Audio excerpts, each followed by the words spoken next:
क्या आपको किसी तरह के खाना खाने के बाद मुंह में या जीभ में खुजली या टिंगलिंग सेंसेशन, चमड़ी में रेडनेस का कोई पैटर्न, खुजली और दाने, पेट में दर्द, दस्त, उल्टी की इच्छा और उल्टी होती है? हो सकता है कि यह फूड एलर्जी के लक्षण हो। आज मैं आपको बताऊंगा कि फूड एलर्जी को किस तरह से पहचाने और इसके सिम्टम्स क्या हो सकते हैं और हम इसे किस तरह से इससे मुक्ति पा सकते हैं।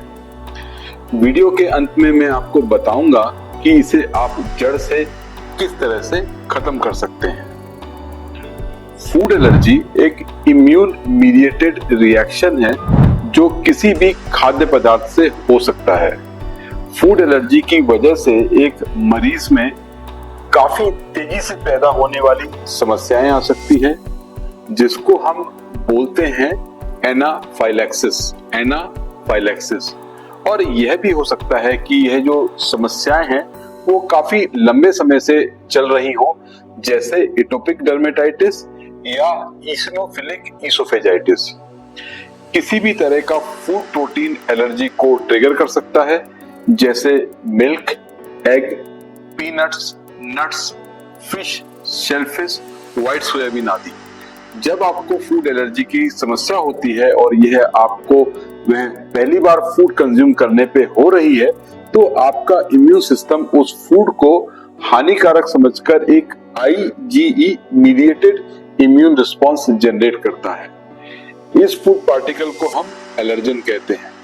जब दूसरी बार आप दोबारा उस फूड को कंज्यूम करते हैं तो IgE एंटीबॉडीज उसको सेंस करके एक इम्यून सिस्टम रिस्पॉन्स एक्टिवेट करते हैं, जिसमें हिस्टामिन और कई और केमिकल्स ब्लड स्ट्रीम में आ जाते हैं। इन केमिकल्स की वजह से हमें एलर्जी के सिम्टम्स होते हैं।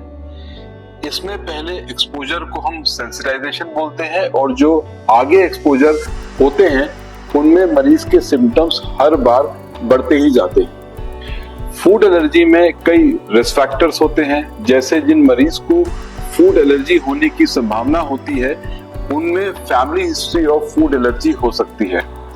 अगर किसी दूसरी तरह की एलर्जी जैसे नाक की एलर्जी हो या एक्जिमा हो तो आपको फूड एलर्जी होने के काफी चांसेस हो सकते हैं। फूड एलर्जी अक्सर बच्चों में पाई जाती है, लेकिन बच्चे जैसे जैसे बड़े होते हैं उनकी पाचन शक्ति काफी मजबूत हो जाती है, जिससे वह फूड को टॉलरेट करना चालू कर देते हैं। अस्थमा और फूड एलर्जी काफी केसेस में एक साथ पाए जाते हैं। अगर किसी मरीज को अस्थमा की शिकायत है तो उसमें फूड एलर्जी के सिम्टम्स काफी गंभीर होते हैं। फूड एलर्जी के सिम्टम्स मरीज को अनकंफर्टेबल और परेशान करने वाले होते हैं। कई बार में ये काफी डरावने होते हैं और जानलेवा भी हो सकते हैं। फूड एलर्जी के सिम्टम्स कुछ मिनट से लेकर 2 घंटे खाना खाने के बाद तक आ सकते हैं। सिम्टम्स जो फूड एलर्जी में हो सकते हैं उनमें प्रायः शामिल है मुंह में या जीभ में खुजली या टिंगलिंग सेंसेशन होना, चमड़ी में कोई रेडनेस का पैटर्न होना, खुजली और दाने, सूजन हो सकती है लिप्स पर, फेस पर, जीभ पर और थ्रोट में, सांस लेने में दिक्कत आ सकती है, नाक बंद हो सकती है और सांस में आवाजें भी आ सकती हैं, पेट में दर्द, दस्त, उल्टी की इच्छा और उल्टी भी हो सकती है। कुछ केसेस में चक्कर और ब्लैकआउट और बेहोशी भी आ सकती है। कुछ केसेस में फूड एलर्जी एक बहुत ही गंभीर समस्या या स्थिति पैदा कर सकता है, जिसको हम बोलते हैं एनाफाइलैक्सिस। इसमें जानलेवा तकलीफ हो सकती है, जैसे कि सांस का रास्ता जो है वो काफी नैरो हो जाता है या चोक हो जाता है, गले में काफी सूजन आ सकती है, ब्लड प्रेशर तेजी से गिर सकता है जो शॉक में कन्वर्ट हो सकता है, हार्ट रेट काफी तेज हो सकता है, चक्कर, लाइट हेडेडनेस और बेहोशी आ सकती है। फूड एलर्जी के मरीज में को जब हम इवैल्यूएट करते हैं तो हम उनसे पूरी जो उनकी खाने की लिस्ट है उसके बारे में हमें पूछना पड़ता है।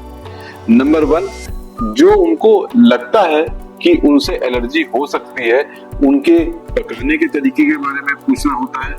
नंबर 2 यह भी पूछना होता है कि कितना मिनिमम फूड लेने से उन्हें तकलीफ होती है। नंबर 3 क्या दोबारा खाना खाने से वही तकलीफें दोबारा आती हैं। नंबर 4 हमें मरीज की जो फैमिली हिस्ट्री है ऑफ एलर्जिक डिजीजेस या फूड एलर्जी के बारे में पूछना होता है। नंबर 5 हमें यह भी पूछना होता है कि किसी और चीज से उनको एलर्जी की शिकायत है या नहीं, जैसे कि दवाइयों से, अल्कोहल से, और या वो एक्सरसाइज करते हैं उस समय उनको कोई एलर्जी हो रही है। फूड एलर्जी में जो टेस्ट करे जाते हैं उनमें सबसे पहले शामिल है specific immunoglobulin antibody testing.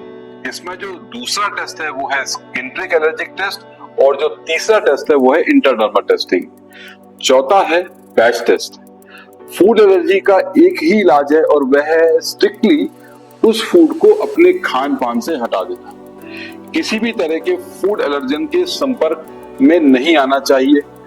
Food allergy का जो दूसरा इलाज है वो है सबलिंगुअल इम्यूनोथेरेपी, जिससे फूड एलर्जी या तो खत्म हो जाती है या फिर उसके जो सिम्टम्स हैं वो काफी कम हो जाते हैं। कुछ नई दवाइयां जैसे ओमालीजुमाब पीनट एलर्जी में काफी सहायक सिद्ध होती है।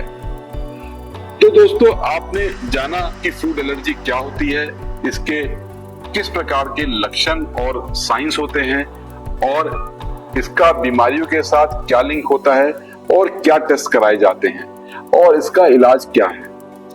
अगर आपका किसी तरह का कोई भी सुझाव या सवाल हो तो उसे कमेंट बॉक्स में लिख के हम उसका जवाब जरूर देंगे और नेक्स्ट वीडियो में उसके बारे में डिस्कशन करेंगे। अब आपको बेल आइकन नोटिफिकेशन पे प्रेस करना है और हमारे YouTube चैनल को सब्सक्राइब करना है, जिससे ऐसे अनेकों उपयोगी वीडियो की जानकारी आपको घर बैठे मिल सके। जब तक हम अगली बार नहीं मिलते, स्वस्थ रहें और खुश रहें। धन्यवाद।